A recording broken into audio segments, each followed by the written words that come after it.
안녕하세요. 오늘의 데일리 뉴스레터에 오신 것을 환영합니다. 아르헨티나에 한국에 새 땅이 생긴다는 소식이 들려왔습니다. 궁지에 몰린 아르헨티나가 한국에게 파격적인 제안을 한 것인데요. 호시탐탐 기회를 노리고 있던 중국은 이 소식에 충격을 받았다고 합니다. 아르헨티나를 노리던 중국의 계획이 한국 때문에 무너진 셈이죠. 한국이 얻게 되는 땅은 대체 어떤 땅일까요? 남미를 중심으로 현재 벌어지고 있는 일에 대해 자세하게 설명해 드리겠습니다.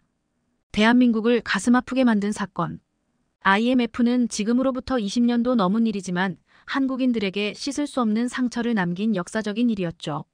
구제 금융을 갚기 위해 국민들이 금 모으기 운동을 하는 등 나라의 빚을 갚기 위해 스스로 기부를 하는 행동을 보이며 놀라운 국민성을 보여주었지만 이때 당시의 타격을 극복하기 위해 몇 년간 국민은 고통을 감내해야 했죠. 한 번만으로도 엄청난 고통을 준 구제 금융을 8번이나 받고 이것도 모자라 9번째 구제 금융을 받으려는 국가가 있습니다. 바로 지구 반대편에 위치한 남미 국가 아르헨티나가 그 주인공인데요. 최근 아르헨티나는 54조 원 규모의 협상을 마무리 지었습니다. 현 아르헨티나 대통령인 알베르토 페르난데스는 SNS를 통해 IMF와 협상을 마무리 지었으며 IMF 이사회 승인만 있다며 나라 파산 위기를 넘긴 것에 기뻐하는 모습을 보였습니다.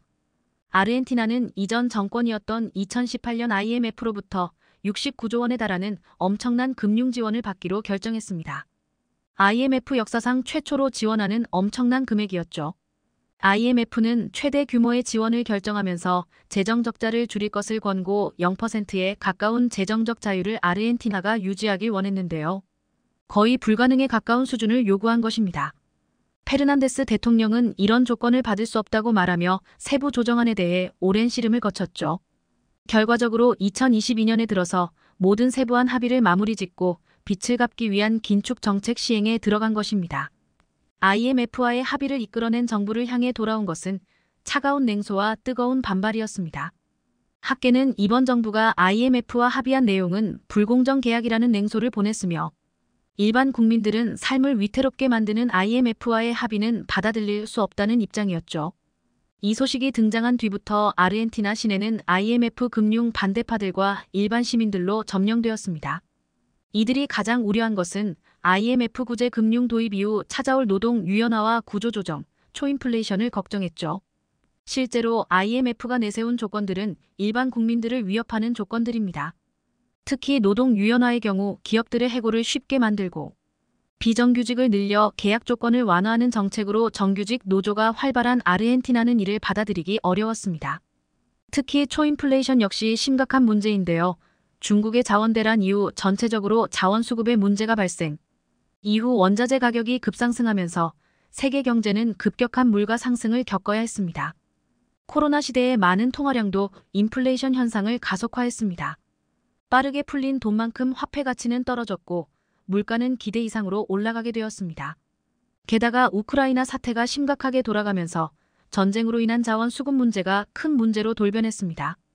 여러 외부 요인으로 아르헨티나 경제가 인플레이션 압력에 이미 많이 노출되어 있어 서민 경제가 최악으로 치닫는 이 시기에 만일 IMF 구제금융까지 받아들인다면 서민들 입장에선 파산하는 것 외에는 별다른 방법이 없는 것이죠. 사실 1980년대까지만 하더라도 아르헨티나는 잘 사는 국가였습니다. 경제 성장과 물가 역시 안정된 국가로 오히려 아르헨티나로 이민하는 한국인들이 있을 정도로 앞선 국가였죠. 그러나 군사 독재로 인해 정권이 부패한 세력에게 넘어가면서 아르헨티나 경제는 박살나게 되었습니다. 호르헤 비델라가 정권을 잡게 되면서 산업 기반이 파탄 초인플레이션이 당연한 국가가 되었죠. 사리사욕을 챙기려는 비델라 정권 소속 정치인들의 행동으로 국유화된 재산은 외국 기업들에게 넘어갈 뿐만 아니라 뇌물과 부패 관료들의 등장으로 산업 발전이 늦어지면서 빈민율이 4%에서 38%로 상승하게 되었죠. 게다가 문제를 감추기 위해 대대적인 통계 조작도 들어가면서 경제 파탄을 속이는 일까지 아르헨티나 정부에서 저지른 것입니다. 분명 경제는 망해가고 있는데 통계 수치만 살펴보면 매년 8% 성장을 거듭 겉으로 드러난 것만 봤을 때 선진국 수준의 경제였습니다. 그러나 민주정권이 들어서고 이제까지 조작된 통계를 전면 재검수 아르헨티나 현 상황을 정확히 진단한 결과는 생각보다 참혹했습니다. 나라는 파산하기 직전이었고 돌아오는 빚 지급일을 늦추기 위해 IMF 구제금융을 받기 시작했습니다. 이 선택은 아르헨티나가 악순환을 거듭하는 계기가 되었습니다. 물가를 잡기 위해 금리를 올리면 발전이 늦춰지고, 그렇다고 물가를 내버려두면 서민 경제가 파탄나는 상황이 계속되며, 아르헨티나는 세계 경제학자는 물론이고 전 세계적으로 비웃음거리가 되었습니다. 아르헨티나는 이를 타개하기 위해 특단의 조치를 취해야 했습니다. 평범한 방식으로는 지금의 파산 상태가 유지될 뿐 마이너스를 플러스로 바꾸기 위해선 뼈를 깎는 노력이 필요했습니다. 그 결과 아르헨티나는 놀라운 결정을 내리기에 이릅니다. 바로 자국의 땅을 한국에게 팔아 넘기겠다는 결정을 한 것인데요. 사실 이 결정은 처음 내리는 결정은 아니었습니다. 한국은 1970년대 영농 이민을 위해 당시 환율로 12억 원을 들여 아르헨티나에 있는 넓은 농장, 야따마우카 농장을 구입하게 됩니다. 넓은 토지를 확보해 이곳으로 한국 이민을 유도 농사를 지어 그 농작물로 외화를 벌겠다는 의도였죠. 하지만 막상 구입한 농지는 농사를 짓기에 부적절한 곳이었습니다. 농작물을 기르기에 적합하지 않는 토양을 지녔기 때문이죠. 염분 농도가 지나치게 높은 야따마우카 농장은 애물단지가 되었습니다. 서울 면적의 3분의 1에 해당하는 넓은 땅이었지만 그 어떠한 관리도 하지 않은 채 내버려 두었고, 수익이 나지 않는 이 땅의 관리비와 세금은 고스란히 아르헨티나 정부의 손으로 들어가 국고 낭비의 대명사가 되었습니다. 결국 이 문제가 국회 감사장까지 올라가면서 큰 이슈가 되었죠. 이 땅을 재활용하는 것이 국가과제가 되었는데요.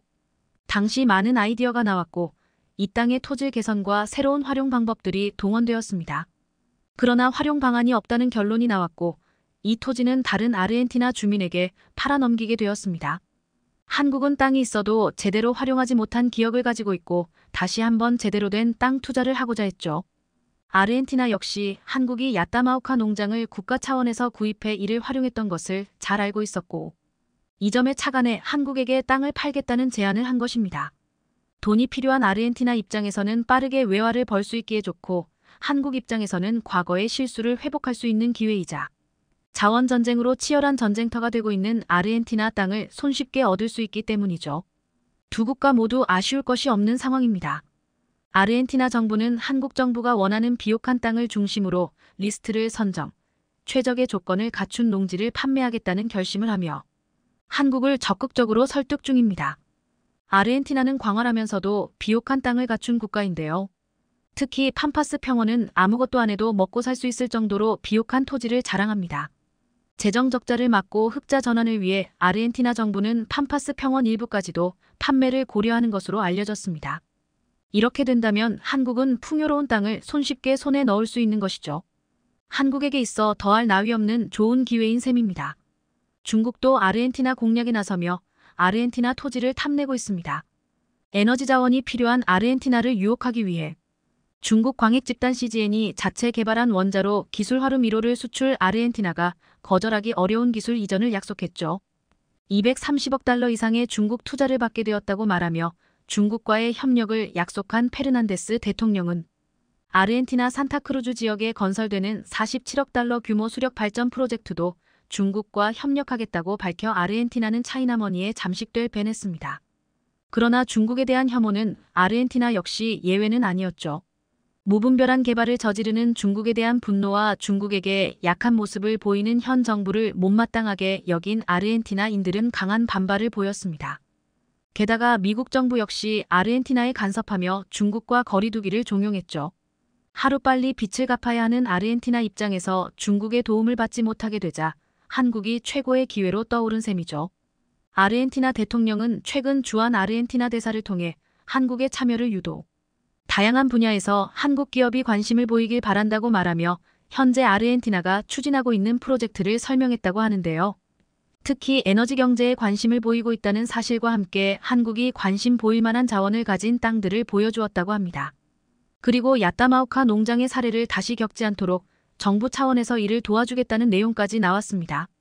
중국 정부는 아르헨 정부가 한국과의 협력을 강화하려고 하자 당황하는 모습을 보이며 더 많은 자원을 약속했으나 미국의 견제와 내부 반발 때문에 불가능한 상황. 한국이 중국보다 더 유리한 위치에 서 있게 된 것입니다.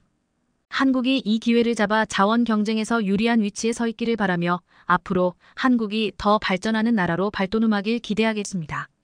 한국과 지구 정반대편에 위치한 국가 아르헨티나. 과거 한국의 FA50 수입과 관련 논의를 진행했으나 여러 가지 요인으로 도입에 실패했던 이 국가에서 다시 한국을 선택했다는 소식이 들려왔습니다. 중국산 전투기 수입을 논의하던 도중 최악의 성능을 자랑하는 중국산 전투기를 도저히 쓸 수 없다는 판단과 최근 놀라운 성적을 기록한 한국 FA50의 성과를 보고 다시 한국에게 손을 내밀며 사업 제한을 요구했다고 하는데요. 그러지 않아도 밀려오는 수출 제한에 행복에 빠진 대한민국은 아르헨티나의 제한에 행복한 고민을 하게 되었습니다. 한국과 달리 아르헨과 전투기 수입 논의를 진행하던 중국은 아르헨의 뒤통수에 분노했다고 하는데요. 한국 방산을 둘러싸고 벌어지는 놀라운 일들에 대해 지금부터 자세하게 설명해 드리겠습니다. 빠르게 성장하는 한국의 K방산. 폴란드와의 20조 규모의 대형 방산 계약의 성공 이후로 한국 방산을 향한 각국의 러브콜이 끊이질 않고 있습니다. 방산 수출 담당자는 한국과 협상을 하고자 하는 이들의 약속을 쳐내는 것으로도 하루가 다 간다고 할 정도라 하죠. 미국 CNN도 이러한 한국의 변화를 감지했고 한국 방산에 대한 특집 방송을 내보낼 정도였습니다. CNN은 호주 시드니 대학교 미국 연구센터의 피터리 돔 코번 연구원이 군사매체 워운더락에 기고한 글을 통해 한국 방산을 분석했는데요. 기고문을 통해 두 연구원들은 K방산이라 칭하는 한국의 수출 규모는 이미 메이저리그 수준이라고 분석했습니다. 특히 한국 무기가 매력적인 것은 미국산보다도 저렴하면서 위력이 강하기에 많은 국가들이 원하는 부분을 충족해준 무기 사양이라고 말했죠. 실제로 한국 방산의 강점으로 꼽히는 것이 바로 가성비입니다. 세계 최강 미국의 무기를 구매하고자 하는 이들은 많으나 이를 모두 다 받을 수 있는 것은 아닙니다. 설사 조건을 채우더라도 이를 구매하는 비용이 만만치 않기 때문에 어렵고 까다로운 절차를 거쳐야 미국 무기를 수령할 수 있죠. 반면 한국 무기는 그런 위험 부담이 없습니다. 러시아와 미국 기술을 고루 전수받아 기술에 있어 유연하고 정치적인 위험 부담을 감수할 필요가 없다는 점에서 한국 방산은 다른 국가에 비해 압도적으로 수출에 유리하다고 본 것이죠. 문재인 대통령 시절 때 열심히 투자한 결과가 비로소 지금 성과를 보이는 것이라 할 수 있죠. CNN도 주목할 정도로 한국 방산의 가시적인 성과가 눈부신 가운데 최근 한국 방산을 매몰차게 거절했던 곳에서 은밀한 제안이 들어왔다고 합니다. 은밀한 제안을 한 곳은 바로 아르헨티나라고 하는데요. 한국의 FA50 전투기를 다시 구입하고 싶다는 의사를 드러냈다고 합니다. 이미 한 차례 한국 전투기 사업을 엎은 국가이기에 사실 이번 제안은 한국 입장에서도 당황스러운 제안이었죠. 과거 아르헨티나는 낙후된 자국 전투기를 교체하기 위해 각국 전투기 생산자들을 모아놓고 사업 계획서를 뿌린 바 있습니다.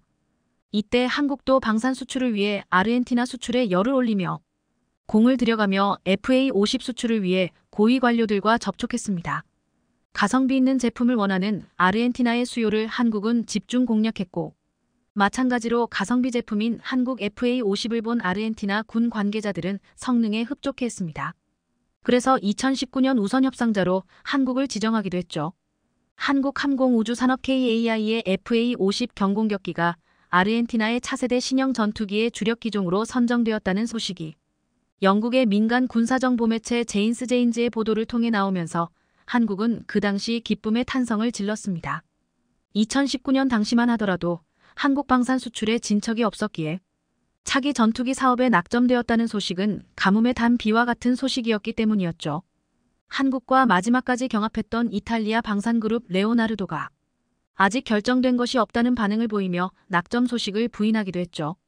그러나 아르헨티나 공군은 FA50 도입 소식을 공식 채널을 통해 공개하며 확정적으로 한국 FA50이 차기 전투기가 되는 것으로 보였습니다. 그러나 좋아하던 것도 잠시 갑자기 아르헨티나 정부와 한국 정부 사이에 빨간불이 켜졌습니다. 바로 영국이 그 주인공이었죠. FA50의 주요 부품 중 6개가 영국에서 만들어지며 이에 대한 수출 권한은 영국 정부에 있습니다. 그런데 한국의 FA50이 아르헨티나의 기종이 될 수 있다는 소식에 영국 정부에서 제동을 걸고 나선 것이죠. 아르헨티나와 영국은 포들랜드 전쟁으로 악연이 있습니다.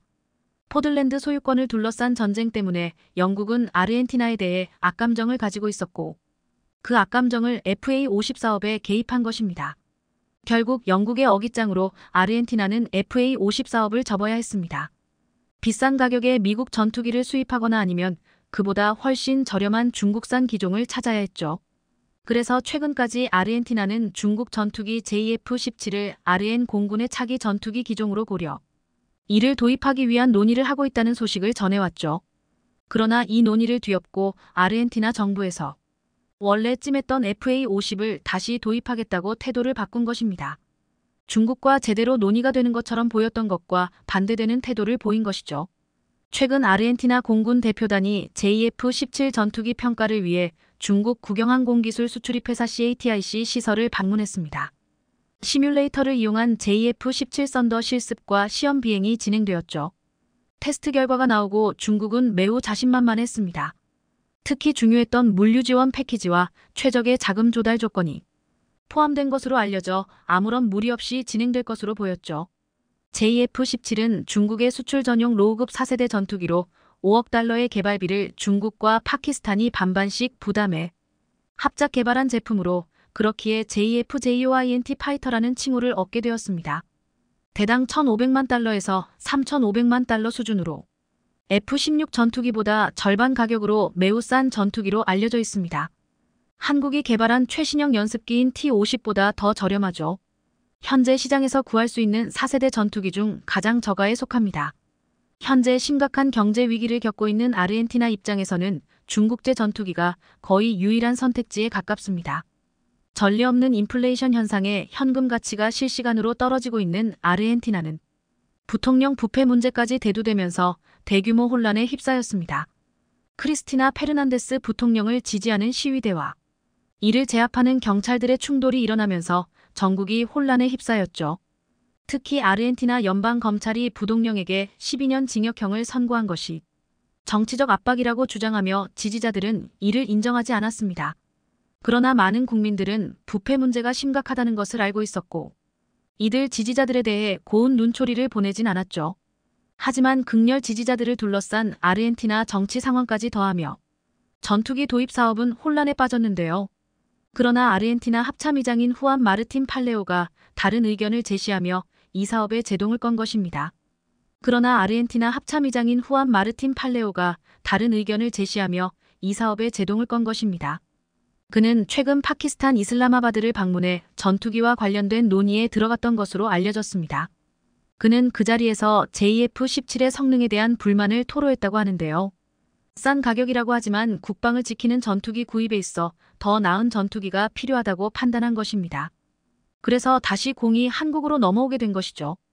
최근 들려온 폴란드 FA-50 수출 소식 또한 아르헨티나를 자극한 것으로 보이는 상황. 여러 차례 한국을 방문해 한국산 전투기 성능을 가까이에서 지켜본 아르헨티나 군 관계자들은 그렇기에 아쉬움을 드러내며 다시 한국으로 선회한 것입니다. 아르헨티나가 한국의 FA-50 도입을 위해 방향을 선회했어도 아르헨티나가 해결해야 할 과제는 만만치 않습니다. 특히 영국과의 앙금이 여전히 발목을 잡고 있는데요. 그런데 놀랍게도 이 문제가 최근 해결되었다는 소식이 들려왔습니다. 군사 전문 매체 디펜스24에 따르면 KAI의 관계자가 판버러 에어쇼를 방문했을 때 FA-50 부품과 관련 부품 대체와 관련된 사항을 논의했다고 합니다. 핵심 부품으로 알려진 영국제 부품을 대신해 다른 부품으로 교체해 타국 수출을 가능하게 교섭을 했다는 것이죠. 한국은 그러지 않아도 FA-50을 원하는 국가들이 많아지는 가운데 영국 부품 문제가 향후 수출에 있어 걸림돌이 될 것이라 판단. 이를 매듭 짓고자 이번 판버러 에어쇼 출장 기간 동안 KAI 관계자와 영국군 관계자와의 회동을 통해 이 문제를 해결했다고 합니다. 핵심 부품을 다른 제품으로 교체하는 것으로 이 문제를 우회했다고 하죠. 영국도 우크라이나 러시아 전쟁 이후 한국과의 협력이 점점 더 늘어나는 마당에 한국과의 우호 관계를 유지하고자 이러한 교체 사항을 받아들이고 한국과 손을 잡았다고 하죠. 그 결과 아르헨티나 수출에 있어 가장 큰 문제라 할 수 있는 부품 관련된 문제가 해결되어 수출에는 형식적으로 어떤 문제가 없어진 것입니다. 수출과 관련해 아르헨티나, 한국 양국의 의사가 중요해진 것이죠. 아르헨티나 입장에서는 돈을 조금 더 들이더라도 한국 무기 수입이 더 간절한 가운데 이번 한국과 영국의 부품 문제 해결로 인해 도입 속도가 빨라질 전망입니다. 중국은 이번 일로 인해 큰 손해를 입게 되었다고 하는데요. JF-17 수출을 위해 아르헨티나에 큰 공을 들인 것이 깨졌기 때문입니다. 한때 한국과의 계약이 무산됐을 때 중국이 미소지었던 것과는 반대되는 상황이 펼쳐진 것이죠. 게다가 JF-17 수출을 성공하기 위해 아르헨티나 정부에게 중국 정부가 제공하기로 한방산 협력 물품들은 상당한 수준. 육군은 물론이고 해군까지 중국이 군 장비 현대화를 약속하며 VN1 수륙 양용 장갑차, 소형 경비정에 이어 원자력 기술 이전까지 약속했기 때문에 이번 사업 철회는 중국 정부 입장에서는 큰 타격으로 다가올 전망입니다. 중국 정부는 아르헨 정부의 계약 이행을 요구하면서 한국 정부와 거리를 둘 것을 주문했다고 하는데요. 그러나 아르헨 정부는 자국 보안과 성능 좋은 무기 도입에 있어서 타협은 없다고 주장하며 중국의 일방적인 요구를 무시했다고 하는데요. 서광이 비춰오는 한국 방산의 놀라운 성과에 박수를 보내며 한국을 다시 선택한 아르헨티나의 결정을 지지하며 한국 방산이 남미 지역 전역에도 놀라운 수출 결과를 거두길 기원해 보겠습니다. 지난 21일 우리 공군의 비상대기실에서는 때 아닌 북한 군용기의 영공 침범을 알리는 신호음이 울렸습니다. 다름 아닌 한미연합연습을지 자유의 방패 일환으로 이뤄진 방어 제공훈련을 펼친 것으로 이날 출동한 F-35A, FA-50 등 10여 대의 전투기들은 적기를 격추해 나가며 흡사 실전과 같은 모습을 보였습니다. 우리 군에 따르면 이번 훈련에는 공군 제20 전투비행단 등 8개의 비행부대가 참가해 아군과 적군으로 나뉘어 임무를 수행했으며 다수의 방공관제대대와 미사일 방어대대도 참가했습니다. 특히나 우리 공군 방어 제공훈련에 동원된 F-35, F-15K 편대와 FA-50의 연합훈련이 완벽히 합을 이뤄 임무를 수행한 모습이 매우 인상적이었다는 평가인데요. 실제로 외신에서도 FA-50과 F-35의 합동훈련 소식에 대해 비중 있게 보도하면서 남다른 관심이 있다는 사실을 드러냈습니다. 유라시안 타임스는 FA-50과 F-350I 불안 핵미사일 위협에 공동 대응하기 위해 한미 합동 군사훈련을 진행했다며 전투 경험이 없음에도 불구하고 FA-52 합동훈련에 참여한다는 건 뛰어난 성능을 보유하고 있다는 것과 추후 실전에서 사용될 가능성이 매우 높다는 사실을 보여준다고 평가했습니다. 이런 상황에 최근 폴란드에서는 연말까지 FA-50를 추가 도입한다는 소식을 알려오며 폴란드 공군이 보유한 미그-29를 FA-50으로 빠르게 대체할 것임을 알려왔는데요. 실제로 지난 22일 마리우시 부아슈차크 폴란드 국방장관은 자신의 트위터 계정에 폴란드 공군을 위한 FA-50 2대가 바르샤바에 방금 착륙했다며 연말까지 8대의 전투기를 추가로 들여올 것이라고 밝혔습니다. 그는 폴란드군을 위한 새로운 장비들의 인도 속도가 늦춰지지 않고 있다고 강조했습니다. 이번에 부아슈차크 국방장관이 밝힌 대로라면 폴란드군은 연말까지 총 12대의 FA-50을 보유하게 될 것으로 보입니다. 이렇게 부아슈차크 국방장관이 FA-50 전력을 미리 자신있게 말할 수 있는 건 한국의 놀라운 생산 속도 때문인데 실제로 한국은 폴란드와 계약했던 방산 무기들을 제때에 납기하면서 두터운 신뢰를 형성했습니다.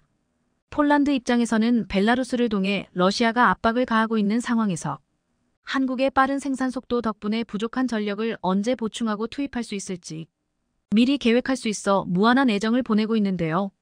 실제로 이런 이유로 부아슈차크 국방장관은 FA-50GF의 연내 배치 계획이 차질 없이 진행될 거라고 연신 강조하고 있는 중으로 폴란드 공군에서도 누구보다도 FA-50을 적극 홍보하고 있다고 합니다. 부아슈차크 국방장관은 21일 열린 FA-50 공개 행사에서도 현지 기자들과 만나 FA-50GF 2기를 인수했으며 연말까지 추가로 10기가 도착할 예정이라고 밝혔었습니다. 앞서 KAI와 총 48기의 FA-50 공급 계약을 체결한 폴란드는 올해 말까지 FA-50GF 12기를 받기로 돼 있었는데 매달 23대의 FA-50가 폴란드로 향할 거란 이야기입니다. 이에 앞서 KAI는 지난달 FA-50GF 1 2호기를 출고하고 폴란드 공군에 인도를 완료했는데요. 이렇게 인도된 FA-50은 지난달 마인스크 마조비에츠키 제23 전술 항공기지에서 시험 비행을 진행했으며 폴란드 국군의 날 행사에도 주축으로 참여해 미그-29와 함께 비행하며 성공적으로 신고식을 치렀습니다. 부아슈차크 국방장관은 오매물망 기다렸던 FA-50GF를 인도받고 나서 소련제 항공기보다 몇 배는 더 낫다고 입이 닳도록 칭찬하기에 바빴습니다.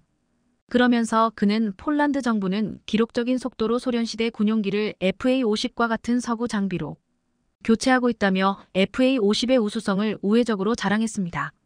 실제로 앞서 개최된 폴란드 국군의 날 행사에서는 미그-29가 떠나고 FA-500i 들어온다는 의미의 비행쇼를 선보이며 전력 교체를 폴란드 국민들에게 대대적으로 알렸는데요.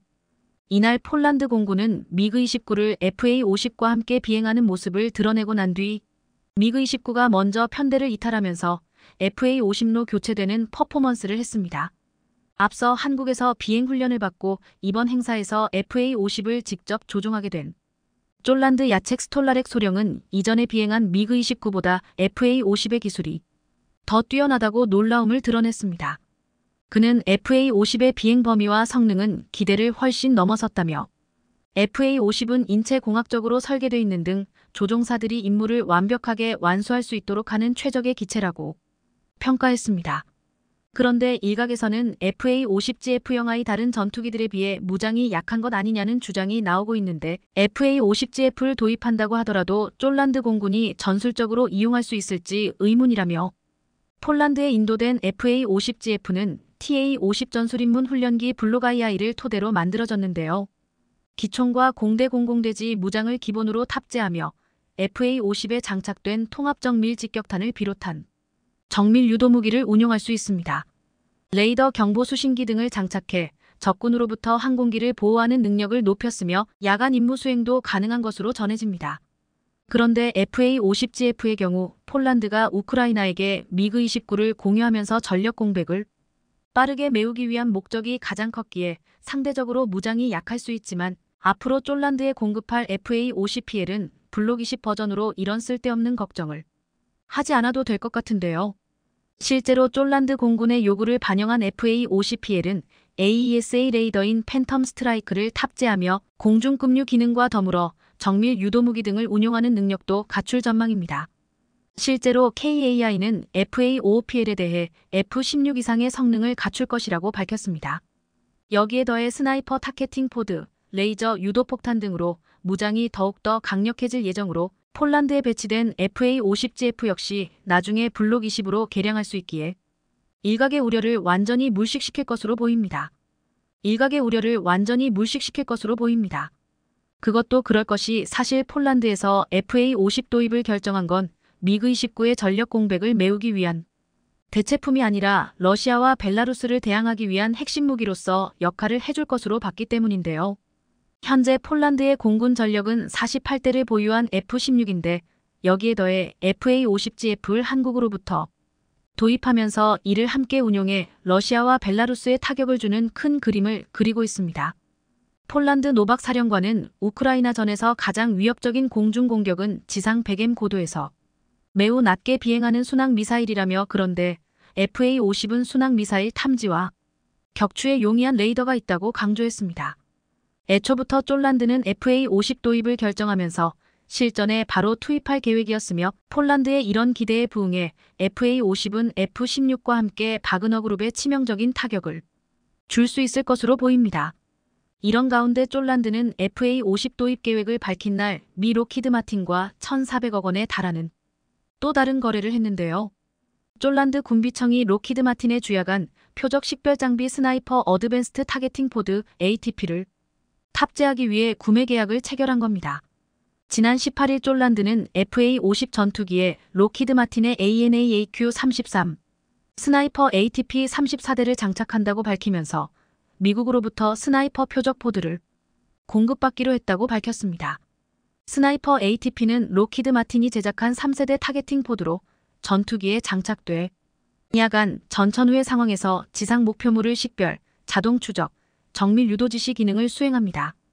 이번에 도입하는 건 록히드 마틴 2세대 랜턴 타겟팅 포드의 후속 모델로 랜턴보다 탐지거리가 5배 늘어나 매우 정밀하게 장거리에서 목표물을 탐지하고 추적할 수 있게 해준다는 설명입니다. 사실 폴란드의 스나이퍼 ATP 구매는 올 상반기부터 추진됐는데 이는 원래 FA-50PL의 사양에 포함됐었습니다. 우리 군의 4.5세대 전투기 KF-16과 F-15에도 스나이퍼 ATP가 장착돼 있는 상태인데요. 이렇게 FA-50P의 스나이퍼 ATP까지 탑재돼 업그레이드 된다면 경공격기로 알려진 FA-50은 비로소 멀티를 제공 전투기인 F-16에 맞먹는 성능을 발휘할 수 있을 것으로 보입니다. 게다가 최근 한화에어로스페이스가 전투기 엔진 소재 국산화에 나서면서 한국 방산의 레벨업이 기대되고 있는 상황인데요. 현재 한국은 엔진에서 뿜어지는 섭씨 1500도 이상의 화염을 견뎌야 하는 특수 소재를 전량 수입산에 의존하고 있는데 국산화에 성공한다면 세계 시장에서 막강한 경쟁력을 가질 것으로 보입니다. 한화에어로스페이스는 2026년까지 인코넬 718 제조 기술을 국산화하고 데이터베이스를 구축하는 게 목표로 인코넬 718은 내열성이 높아 섭씨 1500도 이상의 화염을 견딜 수 있어 항공 엔진에 가장 많이 사용되는 특수합금입니다.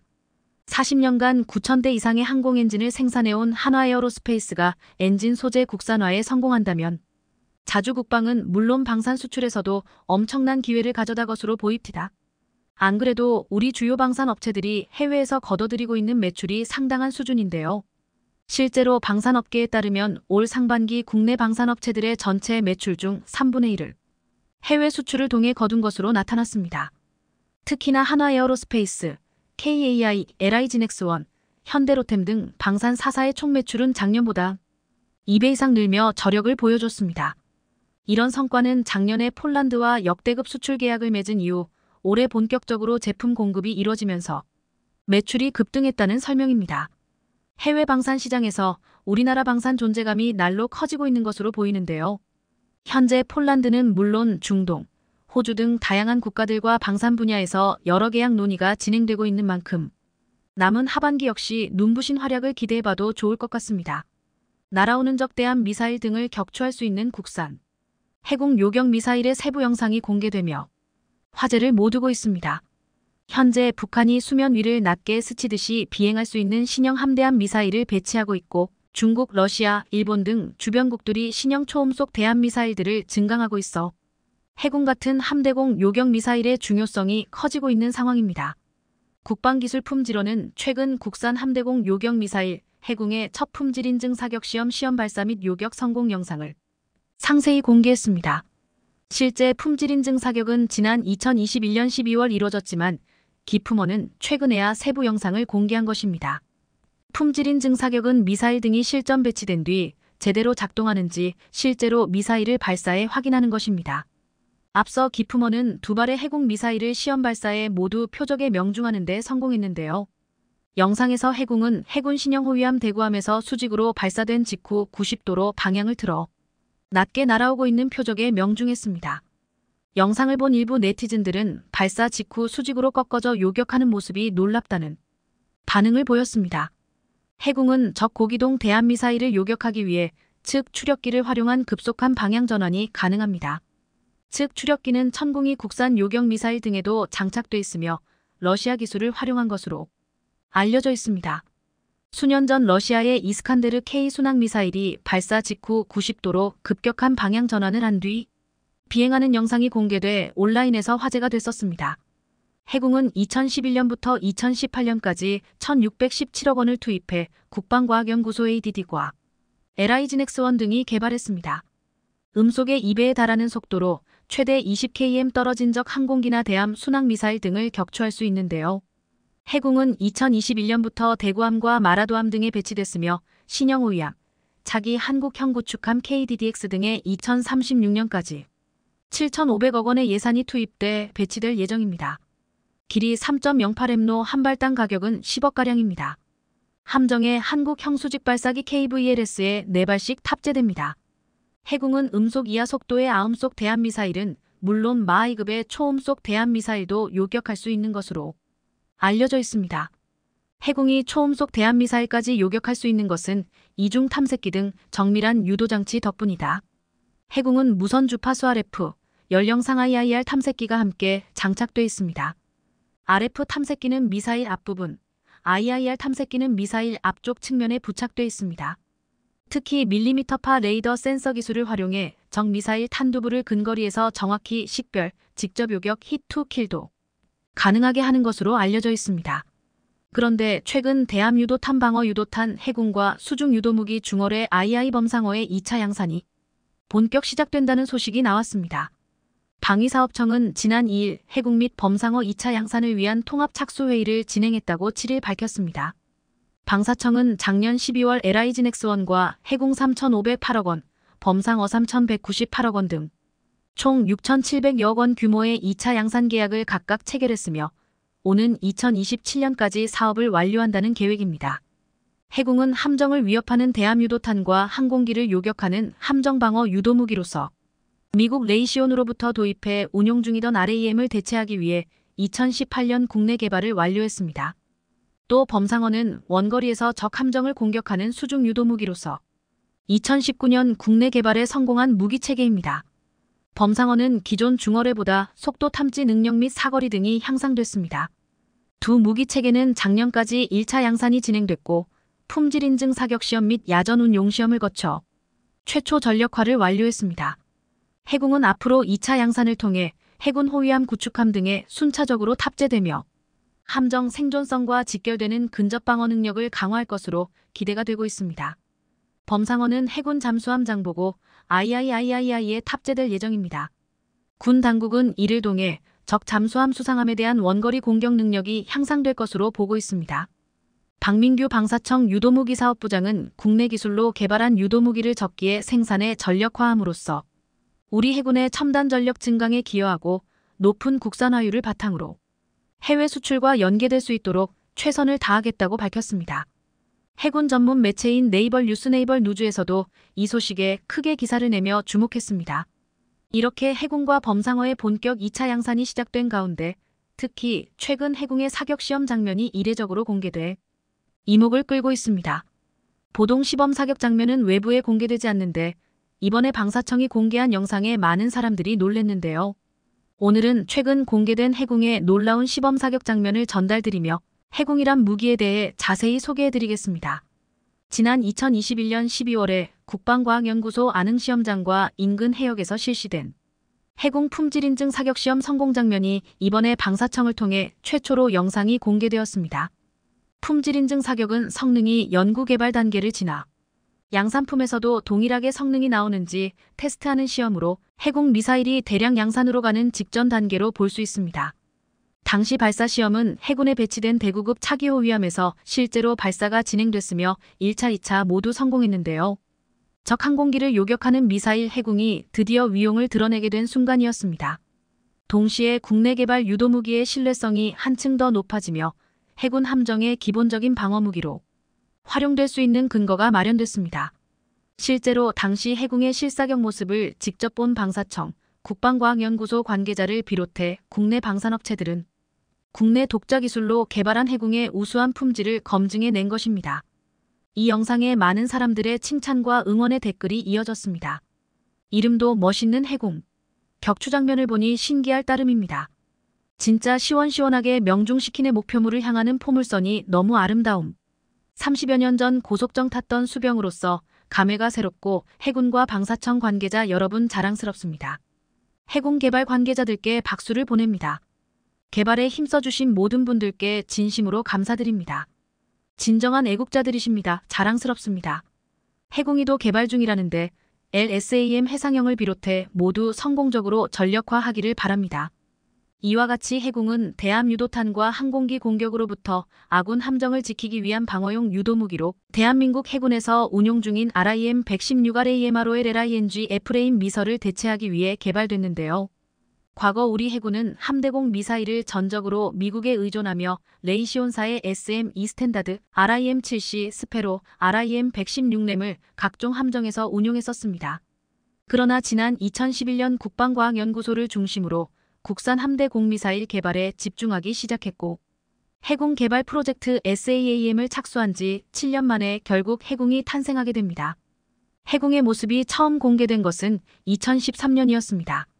당시 국방과학연구소는 고고도 탄도탄 요격 미사일인 LSAM과 함께 해공의 모형을 전격 공개했지만 시험 발사의 실패에 양산을 잠시 뒤로 미뤘습니다. 그리고 이번에 테스트에 성공하면서 본격적으로 양산에 들어가기로 한 건데요. 해공은 파이어 앤 포겟, 즉 발사 후 망각 방식의 함대공 미사일로 최대 사거리는 20여 km로 알려져 있습니다. 그리고 천국 미사일과 같은 액티브 레이더 유도와 적외선 탐지기를 장착하는 이중 탐지기 체계를 갖추며 프랑스 미카 미사일과 유사한 것으로 평가받습니다. 미사일 발당 가격은 10억여 원으로 알려져 있으며 동급의 외국산 함대공 미사일에 비해 상대적으로 저렴해 양산에 들어갈 경우 해외 수출도 기대되고 있는 상황입니다. 그런데 그동안 일각에서는 해궁에 대해 불안한 시선들이 존재했었는데요. 과거 시험평가 과정에서 해궁이 기록한 명중률이 완벽하지 않았고 초음속 대함 미사일 요격 능력 실험을 시뮬레이션으로 진행해 찜찜하다는 이야기가 있었습니다. 그런데 이번에 사격 시험 장면을 당당히 공개함으로써 이러한 우려들을 불식시킨 것입니다. 공개된 해궁의 스펙을 보면 우려와는 전혀 다르게 대규모 수출까지 기대할 수 있을 정도로 성능이 뛰어난 것으로 보이는데요. 실제로 해궁은 세계에서 두 번째로 적외선 센서와 레이더 센서로 적 항공기나 미사일을 탐지하며 추적 요격하는 이중 탐색 기능을 갖췄습니다. 즉 다변화는 해상 환경에서 효과적인 운용이 가능하도록 만든 겁니다. 해궁은 크기도 작아 수직 발사관 하나에 4발이 탑재되며 특히 수직 발사 방식을 채택해 함정의 기동 상황과 표적 위치와는 무관하게 전방위 발사가 가능하다는 게 장점입니다. 이 밖에도 필요시적 함정까지 대응할 수 있도록 개발돼 유사 무기체계 대비 방어 능력이 향상된 대공유도 무기로 평가받고 있습니다. 이와 더불어 우리 군은 마하 3급의 초음속 대함미사일 개발에도 전격 성공하면서 해군과 CIWS-2로 더욱 강력한 방어력을 갖추게 될 것으로 보입니다. LSAM으로 장거리 대공 방어를 하고 해군과 한국형 CIWS-2로 중간 단계와 종말 단계 방어망을 구성해 초음속 미사일에 대한 요격 시험이 가능해졌기 때문입니다. 반면에 중국의 방공 미사일 수준은 매우 처참한 상황입니다. 실제로 현재 중국이 자화자찬하는 55형 이지스급 구축함의 경우 크기만 크고 효율이 좋지 않습니다. 어느 정도냐면 배수량이 13명티에 달하는 55급에 장착된 함대공 미사일이 우리 대구급 호위함에 장착되는 것보다 못한 수준입니다. 중국 언론에 따르면 지난 10월 중국 해군의 최신의 전투함이자 최대급 수상 전투함인 55형 구축함의 함대 공미사일 실사격 훈련 장면이 공개됐습니다. 55형이 함포 사격을 하는 모습은 진작에 언론을 통해 공개된 적이 있었지만 함대 공미사일을 발사하는 모습은 이번에 최초로 공개됐는데요. 그런데 이번 실사격에 쓰인 미사일은 중국이 러시아의 미사일 기술을 베껴다 만들었지만 가장 초기 버전인 1970년대 수준으로 복제했다고 하는데요. 러시아제 S-300의 기술을 원천으로 했지만 최신 모델이 아닌 예전 모델로 잘못 복제한 것으로 보입니다. 그리고 후방 수직 발사대에서 발사되는 미사일은 정체조차 불분명했습니다. 중국의 미사일 수준을 보면 아무리 최신형으로 배치했다고 하더라도 우려스럽진 않습니다. 한국도 마찬가지로 러시아의 미사일 기술을 도입해 만든 부분이 있지만 현재 업그레이드된 기술 수준은 중국과는 차원이 다릅니다. 한편 해군은 개량 버전을 만들어 한국형 아이언돔까지 만드는 계획을 갖고 있습니다. 현재 한국의 미사일 요격 기술을 세계에서 인정하고 있기 때문에 우리 기술 수준을 자신감 있게 드러낸 겁니다. 방사청에 따르면 우리 군이 북한의 방사포 위협에 대응하기 위해 개발하기로 한 한국형 장사정포 요격체계의 요격탄으로 해궁을 개량하는 방안이 유력시되고 있습니다. 장사정포란 북한이 자주포와 방사포를 비롯한 장거리 공격용 화포를 총칭하는 용어인데요. 군 관계자에 따르면 한국형 아이언돔이라는 별명이 붙기도 한 장사정포 요격체계의 경우 장사정포 중에서도 일종의 다연장 로켓포인 방사포 요격에 주안점을 둘 것으로 보입니다. 그리고 유사시 북한이 한 번에 수백 기 이상 발사할 방사포에 대응하고 주요 지역을 방어해야 하기 때문에 정확도가 높은 요격탄을 갖춰야 하는 것으로 알려졌습니다. 그런 차원에서 해궁을 개량해 장사정포 요격체계의 요격탄으로 쓰는 방안도 고려되고 있는 건데요. 그리고 실제로 해궁을 개량할 경우 이점도 많습니다. 먼저 검증된 기술을 쓸 수 있어 요격의 신뢰성이 높아질 수 있고 사후 관리를 위한 부품 확보, 정비 인프라 운용 차원에서도 효율성과 편의성을 높일 수 있기 때문입니다. 또 해궁은 적외선 탐색기와 레이더 탐색기를 복합적으로 탑재해 다중 모드로 표적을 추적하는 미사일이라 정밀도가 굉장히 높고 상대적으로 가격이 저렴하다는 이점도 있습니다. 기존의 지대공 미사일이 있지만 함대공 미사일 해궁을 방사포 대응용으로 개량하려는 분명한 이유가 있어 보이는데요. 결국 해궁 미사일이 해상은 물론 수도권의 방패까지 될 것으로 보입니다. 해궁으로 인해 중국, 일본 등 주변국들의 초음속 대함 미사일 위협에 대한 방어 능력이 강화되는 건 이제 시간 문제입니다. 앞으로도 대한민국 최초의 함정 방어 유도무기 해궁의 본격적인 활약을 관심 있게 지켜보겠습니다. 오늘 준비한 소식은 여기까지입니다. 댓글을 통한 여러분들의 많은 의견 기다리겠습니다.